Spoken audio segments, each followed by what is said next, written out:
और क्यों पैरों के छाले यूं ही भुला दिए, अन्न उगाने वाले सड़कों पे ला दिए। और ये नजराना मोदी जी के लिए। अरे तेरी भी मजबूरी है जो यारी निभा रहा, तेरी भी मजबूरी है जो यारी निभा रहा। अरे क्या कहूँ गद्दार तुझे जो देश लुटा रहा, अरे क्या कहूँ गद्दार तुझे जो देश लुटा रहा।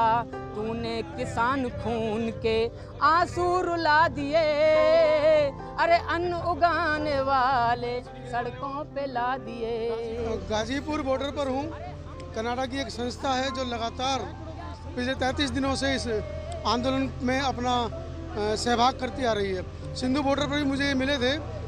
किस तरह की काम है आपकी संस्था का, पूरा परिचय दीजिए संस्था का। सर, हमारी संस्था इंटरनेशनल पंजाबी फाउंडेशन कनाडा से स्टार्ट हुई थी। गुरचरण सिंह बनवैत हमारे फाउंडर हैं। तो 17 कंट्रीज में आप भारत के जी, मेरे पास इंडिया प्रेसिडेंट की सेवा है जी। और हमारे साथ सत श्री अकाल के ट्रस्ट के फाउंडर हैं सरदार पूर्ण सिंह जी, जो बॉम्बे से हैं। और हमारी एनजीओ के द्वारा जब से धरना स्टार्ट हुआ है तब से हम सिंघू बॉर्डर पे लंगर की सेवा, मेडिकल कैंप की सेवा और सरदार पूर्ण सिंह जी के सहयोग से कैलिफोर्निया के फार्मर्स के सहयोग से बादामों की सेवा भी स्टार्ट कर रखी है। तो कुछ फौजी भी आज आपके साथ हैं, आपके अध्यक्ष साहब भी आपके साथ हैं। तो किस तरह का संदेश आप देना चाह रहे हैं? सर, संदेश यही है कि इस आंदोलन से नई क्रांति आएगी। जो क्रांति जैसे एक अन्ना हजारे ने लाई थी, एक अपने नया अधिवेशन जो बिल था जो सब लोकपाल के लिए, ऐसी एक नई क्रांति इस बिल क्रांति लाकर रह गए, आगे कुछ कर नहीं पाए, अब फिर साइलेंट में पड़े वो साइलेंट क्यों है? ये बहुत एक अन्नदाता सड़कों पे है और वो साइलेंट है। बहुत दुख की बात है। अन्नदाता के मसले पे नहीं, अन्नदाता से पहले भी बहुत सारे मसले हुए। लोकपाल बिल के लिए तो बिल्कुल ही साइलेंट हो गए वो, जैसे कि उनको कोई धमकी दे दी गई है या उनको। अन्ना हजारे के बारे में भाई साहब ने बताया आपको। आज ये अन्ना हजारे के बारे में बताया और अन्ना हजारे वर्तमान में बिल्कुल साइलेंट है हर मुद्दे पर लेकर। सरकार केंद्र में भी उनकी है, लोकसभा राज्यसभा दोनों में उनकी सरकार है, लेकिन उसके बावजूद अन्ना हजारे का जो आंदोलन था वो कहीं ना कहीं भूमिगत हो गया। क्या कहेंगे इस बारे में? देखो जी, इनके साथ जो भी जुड़े थे, अन्ना हजारे के साथ में किरण बेदी या जो भी जुड़े थे उस टाइम, जो भी आंदोलन में आए, सबको अपनी अपनी कुछ ना कुछ कुर्सी मिल गई, सबको अपना अपना कुछ हिस्सा मिल गया। मतलब तो मलाई मिल गई तो सब बाजू हो गए। अभी इतने दिनों से अन्ना हजारे सोए हुए थे, उनको पता नहीं है कि क्या हो रहा है क्या नहीं है। लेकिन ये एक पॉलिटिक्स बहुत गंदी गेम है जो अपना फ़ायदा उठा के ये लोग साइड में हो जाते हैं। और ख़ास करके ये देखा गया है कि बीजेपी में आप जो कपड़े बोलते हैं ना, सर निरमा लगाओ और धुल जाएंगे, ऐसा आपने कोई भी अगर कोई पाप किया है, आप बीजेपी में चले जाइए, आपके सब पाप धुल जाएंगे। तो लेकिन ये क्या लगता है, जवान भी सड़क पर है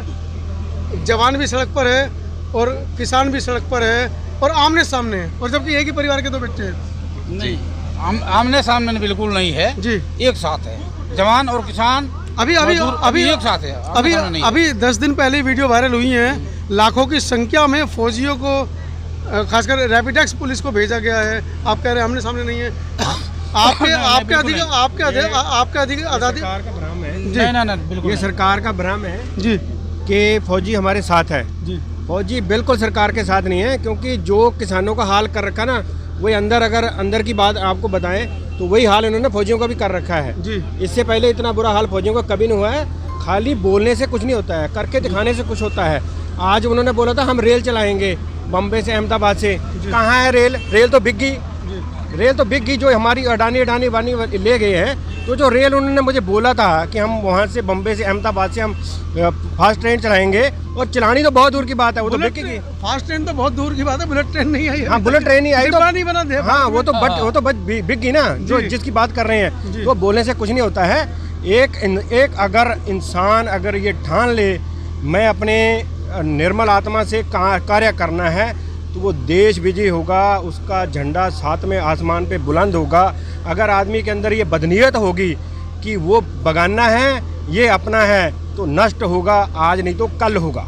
चलिए साथियों, सवाल 9 मास का हमारा जो फौजियों के साथ है, नखून और मांस वाला साथ है। हमारे किसान जो यहाँ पे अन्नदाता आए हुए हैं हमारे, उनके आधे से ज़्यादा के बेटे तो वो फौज में हैं, वो किसी फोर्स में, कोई किसी फोर्स में। तो हम फौजियों आमने सामने तो उनकी एक ड्यूटी है, लेकिन दिल से फौजी और इवन की पुलिस वाले भी, वो उनसे बात होती है हमारी। ये सब हमारे किसान आज जीते कल जीते, ये तय है कि आज नहीं तो कल जीते।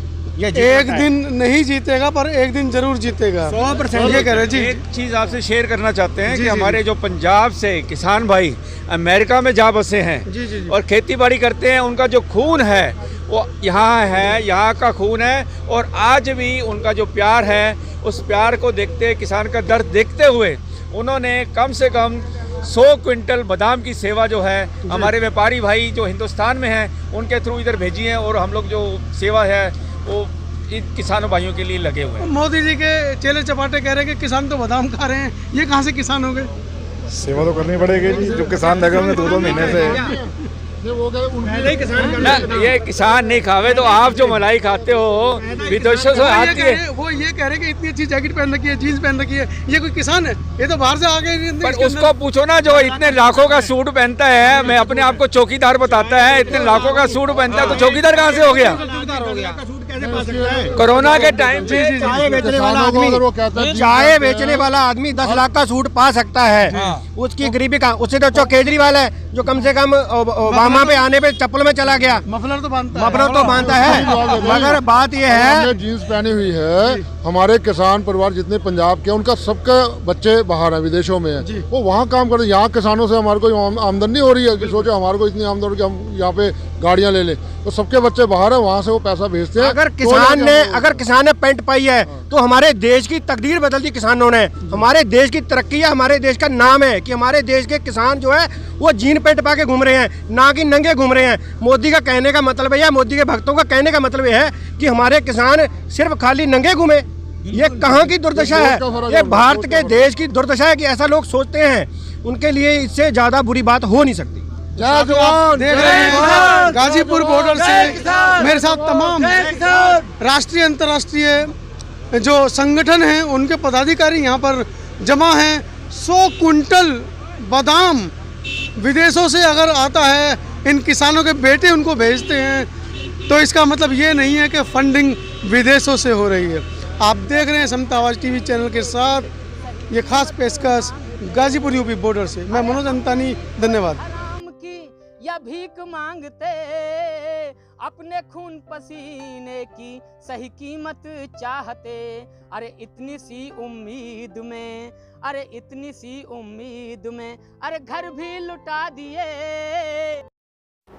सब्सक्राइब करें आपके अपने चैनल समता आवाज़ टीवी को, बेल आइकन दबाना ना भूलें सबसे पहले हमारी वीडियो देखने के लिए।